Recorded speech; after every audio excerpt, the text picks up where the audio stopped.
Bonjour. Hello. Hola. Marhaba bikoum. Sur le fil, Le podcast d'actu de l'AFP. des nouvelles choisies pour vous sur notre fil info. La semaine dernière, la NASA a dévoilé les résultats de sa mission Osiris-Rex, partie en 2016 pour récolter un échantillon de l'astéroïde Bennu. You ready to see the results of the mission? Take a peek. Sur l'écran, on aperçoit des éléments qui ressemblent à des petits bouts de charbon. Bill Nelson, l'administrateur de l'Agence spatiale américaine. So the first analysis La première analyse montre des échantillons qui contiennent de l'eau en abondance, sous la forme de minéraux en argile hydratée, et qui contiennent du carbone. clay minerals, and they contain carbon. Et vous pouvez voir le carbone See ici, the carbon sous forme à la fois de minéraux as et de both molécules organiques. minerals and organic molecules. Dans cet épisode de Sur le fil, je vais vous raconter l'épopée d'Osiris-Rex. Cette mission qui a duré 7 ans devrait nous permettre de mieux comprendre la formation de notre planète et même l'origine de la vie sur Terre. Sur le fil. Alors, un astéroïde, c'est un bout de caillou, on va dire, qui est en fait l'un des restes des briques qui ont formé nos planètes. Patrick Michel est astrophysicien, il travaille à l'Observatoire de la Côte d'Azur et vient de sortir aux éditions Odile Jacob un livre qui s'intitule « À la rencontre des astéroïdes ». Mais une partie de ce matériau n'a jamais été agglomérée dans une planète qui, contrairement aux planètes, ont gardé la mémoire de la composition initiale des ingrédients qui ont formé les planètes, cette composition ayant été perdue dans les planètes puisque celles-ci ont chauffé, leur matériau s'est transformé chimiquement, comme les ingrédients dans un four qui font un gâteau. Et finalement, la recette pour fabriquer une planète, elle est donnée par les ingrédients, les bons ingrédients qui sont encore contenus dans les astéroïdes. Lucie Aubourg est journaliste à l'AFP, elle couvre l'actualité de la NASA aux États-Unis. C'est intéressant pour nous d'étudier les astéroïdes. Pourquoi ? Parce que les astéroïdes ont été formés au moment de la formation du système solaire, il y a plus de 4 milliards d'années, environ 4,5 milliards d'années. Et sur Terre, tout a bougé. Sur Terre, on a la météo, la tectonique des plaques, plein de choses qui ont fait que la Terre a beaucoup changé.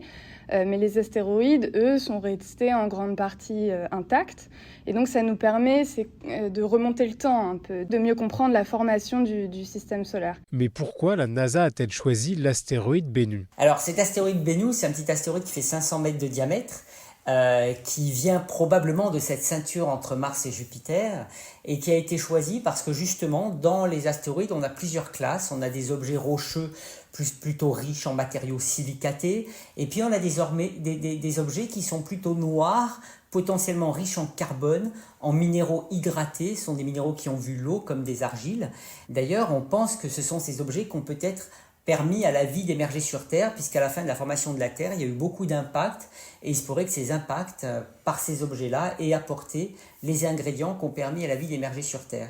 Donc en fait, cet objet a vraiment été choisi pour contribuer à répondre à cette question du rôle de ces astéroïdes dans l'émergence de la vie sur Terre, et donc c'est pas étonnant qu'on ait trouvé du carbone et de l'eau, puisque c'est exactement ce qu'on cherchait dans cet astéroïde-là, et c'est pour ça qu'on l'avait choisi. 3, 2, 1. La fusée emportant la sonde Osiris-Rex a décollé en 2016. Liftoff of Osiris-Rex. Its 7-year mission to boldly go to the asteroid Bennu and back. Ouais, en fait, les missions de retour d'échantillons n'ont rien à envier aux aventures d'Indiana Jones, parce que ce sont des missions où effectivement on part dans le cas d'Osiris-Rex en 2016, on a 2 ans de voyage, on arrive 2 ans après sur un astéroïde dont on sait très peu de choses depuis la Terre et on découvre un nouveau territoire. En octobre 2020, 4 ans après son départ de la Terre, la sonde de la NASA se pose sur l'astéroïde Bennu quelques instants et récupère des échantillons. 3 ans plus tard, cette capsule revient sur Terre, dans l'Utah. La capsule qui contient l'échantillon a été éjectée de la sonde et est rentrée dans l'atmosphère à 44 000 km/h, donc très très très vite, a été freinée par l'atmosphère terrestre, ensuite a été freinée par des parachutes et pouf, est atterri dans le désert. Touchdown of the Osiris-Rex sample return capsule. Et ensuite, elle a été rapportée au centre spatial Johnson de Houston, qui est aussi là où il y a des échantillons de roches lunaires. Et là, l'opération d'ouverture de la capsule a pu commencer une opération très, très longue et très méticuleuse. Patrick Michel, directeur de recherche au CNRS, a travaillé sur la mission OSIRIS-REx. Quand les scientifiques ont ouvert la capsule, ils ont trouvé des petits bouts d'astéroïdes qui débordaient du compartiment principal contenant la matière. Sur la base des images du cylindre, quand on l'a retiré du sol, on estime qu'on a 250 grammes, ça serait peut-être plus. Mais déjà, on a beaucoup d'échantillons à l'extérieur qu'on a commencé à récolter et ça prend du temps parce qu'une mission à $1 milliard, le moins de petite poussière vaut de l'or. Et c'est ça qui a été analysé pour l'instant et dans lequel on a identifié le carbone et l'eau.